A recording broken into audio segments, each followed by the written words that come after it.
El Vaticano guarda secretos, no metáforas, no especulaciones, secretos reales, documentados, enterrados. Y hay rituales que tienen siglos de antigüedad que siguen practicándose hoy, puertas cerradas, cámaras selladas, ceremonias que el mundo nunca debería ver.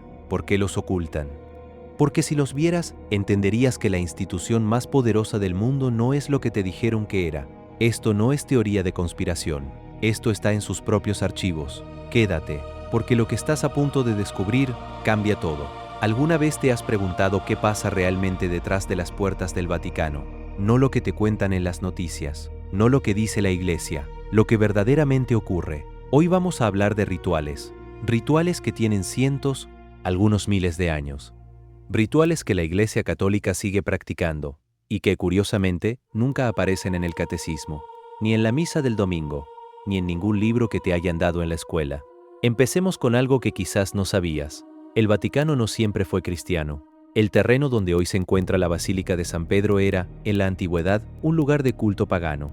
Los romanos lo llamaban el Ager Vaticanus, un área considerada maldita, un lugar donde se enterraba a criminales, gladiadores y extranjeros, y donde existía un templo dedicado a Cibeles, la diosa madre, la gran madre de los dioses romanos. ¿Y sabes qué hacían en ese templo? Rituales de sangre, sacrificios de toros. Los sacerdotes se bañaban literalmente en sangre para obtener purificación. El ritual se llamaba Taurogolium. Y cuando el Vaticano se construyó sobre ese terreno, ¿crees que esos rituales simplemente desaparecieron? Piénsalo así. Las religiones no nacen de la nada, se construyen sobre lo que ya existía. Los primeros líderes de la Iglesia cristiana eran hombres que vivían en Roma, que conocían perfectamente los rituales paganos y que, en lugar de eliminarlos, los adaptaron, los transformaron, los vistieron con ropa nueva y los integraron en la nueva religión. Vamos al primer ritual, la consagración del pontífice. Cuando un nuevo papa es elegido, pasa por una serie de ceremonias que van mucho más allá de lo que vemos en televisión. Lo que sí vemos: el cónclave, el humo blanco, el habemus papam. Lo que no vemos, lo que ocurre antes y después. Antes del anuncio público, el papa electo es llevado a la sala de las lágrimas. Se llama así porque muchos papas han llorado allí, sobrepasados por el peso de lo que están asumiendo. En esa sala recibe 3 túnicas papales de diferente talla, porque nadie sabe qué talla usará el próximo papa. Pero lo que ocurre en esa sala no es solo vestirse. Hay una serie de preguntas rituales, preguntas que no son públicas, preguntas que los cardenales hacen al nuevo papa antes de que salga al balcón. ¿Qué se pregunta? ¿Qué se dice? Nadie fuera del cónclave lo sabe con certeza, pero eso no es lo más antiguo. Lo más antiguo es lo que ocurre durante la misa de inauguración. El papa se sienta en una silla muy específica, una silla que tiene un agujero en el asiento. Sí, un agujero. ¿Para qué? La historia oficial dice que es una silla antigua de uso sanitario reconvertida en silla ceremonial. Pero hay otra versión. Algunos historiadores sugieren que esa silla, llamada la sedia stercoraria, se usaba en la Edad Media para verificar que el nuevo papa era hombre. Un cardenal introduciría la mano por debajo y confirmaría el sexo del pontífice. Esto surgió, según algunos relatos, por el miedo a que una mujer llegara al papado. La leyenda de la papisa Juana. Una mujer que, según la tradición, habría gobernado la Iglesia disfrazada de hombre en el siglo IX. ¿Cuento o no? ¿Realidad o leyenda? La silla existe y sigue formando parte del protocolo vaticano. Segundo ritual, el exorcismo. Sí, el Vaticano tiene exorcistas oficiales. No es ficción, no es una película de terror. En 1999, Juan Pablo II actualizó el Ritual Romanum, el manual oficial de exorcismos de la Iglesia, un documento que en su versión original data del año 1614. Más de 400 años de exorcismos oficiales, y en 2014, la Iglesia reconoció oficialmente a la Asociación Internacional de Exorcistas, un grupo de sacerdotes entrenados específicamente para este ritual. ¿Cuántos son? En 2018, se reportaban más de 250 exorcistas activos solo en Italia. El ritual en sí es específico, tiene pasos exactos, palabras en latín que no han cambiado en siglos.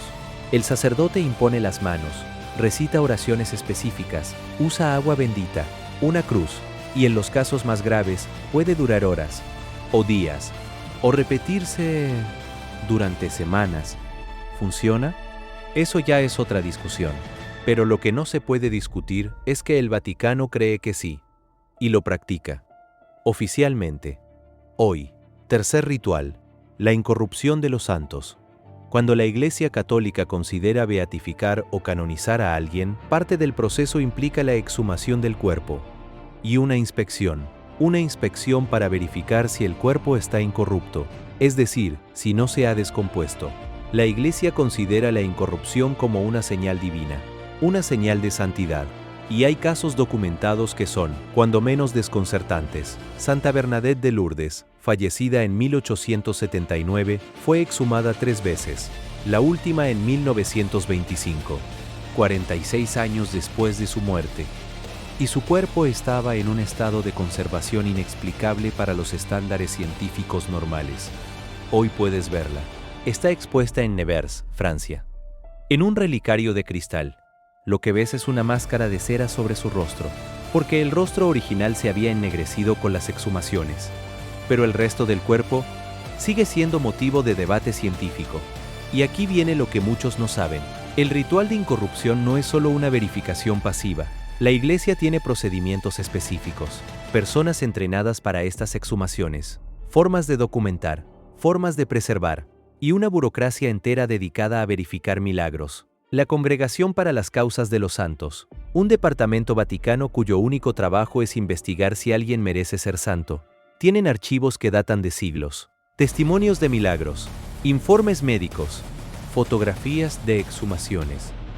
Todo guardado, todo clasificado, todo dentro del Vaticano. Cuarto ritual, los archivos secretos. Llamarlos secretos es casi un eufemismo.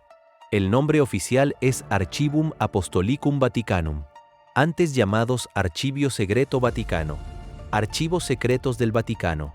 Hasta 2019, ese era el nombre oficial. Lo cambiaron. ¿Por qué?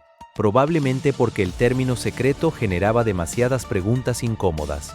Estos archivos contienen documentos desde el siglo VIII, 85 kilómetros lineales de estanterías, millones de documentos, y aunque en teoría están abiertos a investigadores acreditados desde 1881, solo pueden acceder a documentos de más de 75 años de antigüedad. Todo lo que ocurrió en los últimos 75 años está sellado. ¿Qué hay ahí? Correspondencia entre el Vaticano y Adolf Hitler, documentos sobre el papel de la Iglesia durante el Holocausto, los archivos del juicio de Galileo, la correspondencia de María, reina de Escocia, pidiendo clemencia antes de su ejecución, registros de la Inquisición, y miles de documentos que todavía no han sido catalogados. Todavía, en el siglo XXI, ¿cuál es el ritual? El acceso, el proceso para entrar a esos archivos. Es en sí mismo un ritual, solicitudes formales, verificación de credenciales, aprobaciones que pueden tardar meses, y cuando finalmente entras, no puedes fotografiar libremente. No puedes llevarte copias sin permiso, y hay secciones enteras a las que simplemente no tienes acceso. Nunca. Quinto ritual, la Santa Sede y la masonería. Esto va a incomodar a algunos. La Iglesia Católica ha condenado la masonería en múltiples ocasiones. En 1738, el Papa Clemente XII emitió la bula In Eminenti, la primera condena formal de la masonería.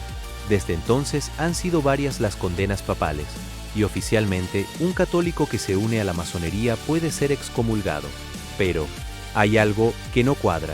En 1978, el cardenal Jean Villot, secretario de Estado del Vaticano, fue acusado de ser miembro de la logia masónica Pi II. El cardenal Sebastiano Baggio, también mencionado en los registros de la Pi II. El arzobispo Paul Marcinkus, quien dirigió el Banco del Vaticano durante décadas y estuvo en el centro del escándalo financiero más grande de la historia del Vaticano. El Banco Ambrosiano. Una quiebra fraudulenta en 1982. Un banco estrechamente vinculado a la logia P II, Roberto Calvi, presidente de ese banco, apareció muerto en Londres, colgado debajo del puente Blackfriars, con ladrillos en los bolsillos y $15,000 en efectivo encima. La investigación inicial dijo suicidio. Años después se reabrió el caso y se reclasificó como asesinato. El asesino nunca fue identificado. ¿Es esto un ritual? No en el sentido ceremonial, pero hay un patrón de poder, de dinero, de secretos compartidos, de lealtades que van más allá de la sotana, y ese patrón lleva siglos repitiéndose dentro del Vaticano. Aquí está el script completo con el gancho mejorado al inicio. Script final: los rituales antiguos del Vaticano que aún se practican. El libro prohibido. En cancho. Primeros 30 segundos. El Vaticano guarda secretos, no metáforas, no especulaciones, secretos reales, documentados, enterrados, y hay rituales que tienen siglos de antigüedad que siguen practicándose hoy. Puertas cerradas, cámaras selladas, ceremonias que el mundo nunca debería ver. ¿Por qué los ocultan? Porque si los vieras, entenderías que la institución más poderosa del mundo no es lo que te dijeron que era. Esto no es teoría de conspiración, esto está en sus propios archivos. Quédate, porque lo que estás a punto de descubrir cambia todo. ¿Alguna vez te has preguntado qué pasa realmente detrás de las puertas del Vaticano? No lo que te cuentan en las noticias, no lo que dice la Iglesia, lo que verdaderamente ocurre. Hoy vamos a hablar de rituales que tienen cientos, algunos miles de años, rituales que la Iglesia Católica sigue practicando y que curiosamente nunca aparecen en el catecismo, ni en la misa del domingo, ni en ningún libro que te hayan dado en la escuela. Empecemos con algo que quizás no sabías. El Vaticano no siempre fue cristiano. El terreno donde hoy se encuentra la Basílica de San Pedro era, en la antigüedad, un lugar de culto pagano. Los romanos lo llamaban el Ager Vaticanus, un área considerada maldita, un lugar donde se enterraba a criminales, gladiadores y extranjeros, y donde existía un templo dedicado a Cibeles, la diosa madre, la gran madre de los dioses romanos. ¿Y sabes qué hacían en ese templo? Rituales de sangre, sacrificios de toros. Los sacerdotes se bañaban literalmente en sangre para obtener purificación. El ritual se llamaba Taurobolium, y cuando el Vaticano se construyó sobre ese terreno, ¿crees que esos rituales simplemente desaparecieron? Piénsalo así: las religiones no nacen de la nada, se construyen sobre lo que ya existía. Los primeros líderes de la Iglesia cristiana eran hombres que vivían en Roma, que conocían perfectamente los rituales paganos, y que, en lugar de eliminarlos, los adaptaron, los transformaron, los vistieron con ropa nueva, y los integraron en la nueva religión. Vamos al primer ritual: la consagración del pontífice. Cuando un nuevo papa es elegido, pasa por una serie de ceremonias que van mucho más allá de lo que vemos en televisión.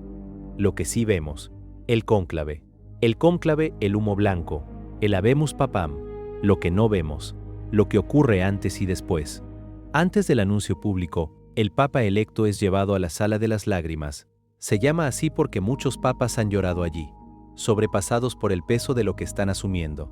En esa sala recibe 3 túnicas papales de diferente talla, porque nadie sabe qué talla usará el próximo papa. Pero lo que ocurre en esa sala no es solo vestirse. Hay una serie de preguntas rituales, preguntas que no son públicas, preguntas que los cardenales hacen al nuevo papa antes de que salga al balcón. ¿Qué se pregunta? ¿Qué se dice? Nadie fuera del cónclave lo sabe con certeza, pero eso no es lo más antiguo. Lo más antiguo es lo que ocurre durante la misa de inauguración. El papa se sienta en una silla muy específica, una silla que tiene un agujero en el asiento. Sí, un agujero. ¿Para qué? La historia oficial dice que es una silla antigua de uso sanitario reconvertida en silla ceremonial, pero hay otra versión. Algunos historiadores sugieren que esa silla, llamada la sedia stercoraria, se usaba en la Edad Media para verificar que el nuevo papa era hombre. Un cardenal introduciría la mano por debajo y confirmaría el sexo del pontífice. Esto surgió, según algunos relatos, por el miedo a que una mujer llegara al papado. La leyenda de la papisa Juana. Una mujer que, según la tradición, habría gobernado la Iglesia disfrazada de hombre en el siglo IX. ¿Cuento o no? ¿Realidad o leyenda? La silla existe y sigue formando parte del protocolo vaticano. Segundo ritual: el exorcismo. Sí, el Vaticano tiene exorcistas oficiales. No es ficción, no es una película de terror. En 1999, Juan Pablo II actualizó el Ritual Romanum, el manual oficial de exorcismos de la Iglesia, un documento que en su versión original data del año 1614, más de 400 años de exorcismos oficiales, y en 2014, la Iglesia reconoció oficialmente a la Asociación Internacional de Exorcistas, un grupo de sacerdotes entrenados específicamente para este ritual. ¿Cuántos son? En 2018, se reportaban más de 250 exorcistas activos solo en Italia. El ritual en sí es específico. Tiene pasos exactos, palabras en latín que no han cambiado en siglos. El sacerdote impone las manos. Recita oraciones específicas. Usa agua bendita, una cruz, y en los casos más graves puede durar horas, o días, o repetirse durante semanas. ¿Funciona? Eso ya es otra discusión, pero lo que no se puede discutir es que el Vaticano cree que sí, y lo practica. Oficialmente, hoy, tercer ritual, la incorrupción de los santos, cuando la Iglesia Católica considera beatificar o canonizar a alguien. Parte del proceso implica la exhumación del cuerpo y una inspección para verificar si el cuerpo está incorrupto, es decir, si no se ha descompuesto. La Iglesia considera la incorrupción como una señal divina, una señal de santidad, y hay casos documentados que son, cuando menos, desconcertantes. Santa Bernadette de Lourdes, fallecida en 1879, fue exhumada 3 veces, la última en 1925, 46 años después de su muerte, y su cuerpo estaba en un estado de conservación inexplicable para los estándares científicos normales. Hoy puedes verla, está expuesta en Nevers, Francia, en un relicario de cristal. Lo que ves es una máscara de cera sobre su rostro, porque el rostro original se había ennegrecido con las exhumaciones, pero el resto del cuerpo sigue siendo motivo de debate científico. Y aquí viene lo que muchos no saben. El ritual de incorrupción no es solo una verificación pasiva. La Iglesia tiene procedimientos específicos, personas entrenadas para estas exhumaciones, formas de documentar, formas de preservar, y una burocracia entera dedicada a verificar milagros. La Congregación para las Causas de los Santos, un departamento vaticano cuyo único trabajo es investigar si alguien merece ser santo. Tienen archivos que datan de siglos, testimonios de milagros, informes médicos, fotografías de exhumaciones. Todo guardado, todo clasificado, todo dentro del Vaticano. Cuarto ritual, los archivos secretos. Llamarlos secretos es casi un eufemismo. El nombre oficial es Archivum Apostolicum Vaticanum, antes llamados Archivio Segreto Vaticano. Archivos Secretos del Vaticano. Hasta 2019, ese era el nombre oficial. Lo cambiaron. ¿Por qué? Probablemente porque el término secreto generaba demasiadas preguntas incómodas. Estos archivos contienen documentos desde el siglo VIII, 85 kilómetros lineales de estanterías, millones de documentos, y aunque en teoría están abiertos a investigadores acreditados desde 1881, solo pueden acceder a documentos de más de 75 años de antigüedad. Todo lo que ocurrió en los últimos 75 años está sellado. ¿Qué hay ahí? Correspondencia entre el Vaticano y Adolf Hitler. Documentos sobre el papel de la Iglesia durante el Holocausto.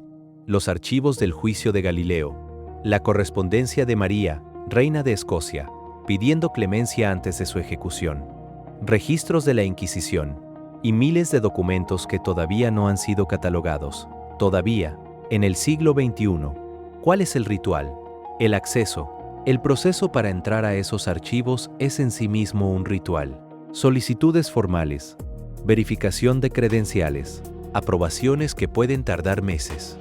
Y cuando finalmente entras, no puedes fotografiar libremente, no puedes llevarte copias sin permiso, y hay secciones enteras a las que simplemente no tienes acceso, nunca. Quinto ritual, la Santa Sede y la masonería. Esto va a incomodar a algunos. La Iglesia Católica ha condenado la masonería en múltiples ocasiones. En 1738, el Papa Clemente XII emitió la Bula in Eminenti, la primera condena formal de la masonería. Desde entonces han sido varias las condenas papales, y oficialmente un católico que se une a la masonería puede ser excomulgado. Pero hay algo que no cuadra. En 1978, el cardenal Jean Villot, secretario de Estado del Vaticano, fue acusado de ser miembro de la logia masónica P2. El cardenal Sebastiano Baggio, también mencionado en los registros de la P2, el arzobispo Paul Marcinkus, quien dirigió el Banco del Vaticano durante décadas y estuvo en el centro del escándalo financiero más grande de la historia del Vaticano, el Banco Ambrosiano, una quiebra fraudulenta en 1982. Un banco estrechamente vinculado a la logia P2, Roberto Calvi, presidente de ese banco, apareció muerto en Londres, colgado debajo del puente Blackfriars, con ladrillos en los bolsillos y $15,000 en efectivo encima. La investigación inicial dijo suicidio. Años después, se reabrió el caso y se reclasificó como asesinato. El asesino nunca fue identificado. ¿Es esto un ritual? No en el sentido ceremonial, pero hay un patrón de poder, de dinero, de secretos compartidos, de lealtades que van más allá de la sotana. Y ese patrón lleva siglos repitiéndose dentro del Vaticano. Sexto ritual: las reliquias. La Iglesia Católica tiene una relación muy particular con los restos físicos de los santos. Huesos, fragmentos de ropa, objetos que pertenecieron a figuras sagradas. Hay 3 categorías oficiales de reliquias. Primera clase: partes del cuerpo del santo. Huesos, cabello, órganos. Segunda clase: objetos que le pertenecieron. Ropa, herramientas, libros. Tercera clase: objetos que tocaron una reliquia de primera clase. Y hay una burocracia entera dedicada a su autenticación, preservación y distribución. ¿Cuántas hay? Miles, decenas de miles, en todo el mundo. Hay más de 30 iglesias que afirman tener fragmentos de la cruz verdadera, tantos que, como bromeó un escritor en el siglo XVI, si juntaras todos los pedazos podrías construir un barco. Hay varios cráneos que se atribuyen a Juan el Bautista, múltiples prepucios que se afirmaba pertenecían a Jesús. Sí, leíste bien. Durante la Edad Media, más de una iglesia en Europa afirmaba tener el santo prepucio. La práctica de venerar reliquias no es opcional ni marginal en el catolicismo. Está codificada, está regulada y continúa hoy. Séptimo ritual: el Ángelus. Este puede parecer simple comparado con los anteriores, pero es uno de los rituales más constantes y universales del catolicismo. 3 veces al día, a las 6 de la mañana, al mediodía y a las 6 de la tarde, las campanas de las iglesias católicas de todo el mundo llaman a los fieles a detenerse, a rezar 3 Ave Marías, a recordar la Anunciación, el momento en que el ángel Gabriel le dijo a María que sería la madre de Jesús. Este ritual tiene su origen en la Edad Media, y aunque hoy muchos católicos practicantes no lo conocen, en el Vaticano se practica puntualmente. El Papa reza el Ángelus cada domingo desde la ventana del Palacio Apostólico. Millones de personas lo siguen en vivo, y lleva siglos sin cambiar. ¿Por qué importa un ritual tan aparentemente simple? Porque ilustra algo fundamental. El Vaticano es una máquina de rituales. Cada gesto, cada palabra, cada movimiento tiene un precedente de siglos, una razón, una historia, y muchas veces, esa historia es más oscura y más interesante de lo que nos cuentan. Volvamos al principio. El Vaticano se construyó sobre un cementerio, sobre un lugar que los romanos consideraban maldito, sobre los restos de una cultura que tenía sus propios dioses, sus propios rituales, su propia visión del mundo. ¿Esos rituales desaparecieron? No, se transformaron, se adaptaron, se reinterpretaron, y hoy, siglos después, siguen vivos, en los pasillos de mármol del palacio más poderoso del mundo, en las ceremonias que se repiten año tras año, en las tradiciones que nadie cuestiona porque llevan tanto tiempo, que se confunden con la verdad. La pregunta no es si el Vaticano guarda secretos. Es obvio que sí. La pregunta es, ¿cuántos de esos secretos llevan tu nombre? ¿Cuántas de las cosas que crees, que sientes, que das por sentadas, vienen de una institución que nunca tuvo intención de que las cuestionaras? Eso te lo dejo a ti. Si llegaste hasta aquí, hay algo en ti que busca más, que no se conforma con la versión oficial, que siente que hay algo más detrás de la historia que nos contaron. Tenías razón, y esto es solo el principio, porque en el próximo video vamos a hablar de algo que el Vaticano llevan siglos intentando que olvides, un libro que existió, que fue leído y que fue destruido, o eso creyeron. Nos vemos ahí.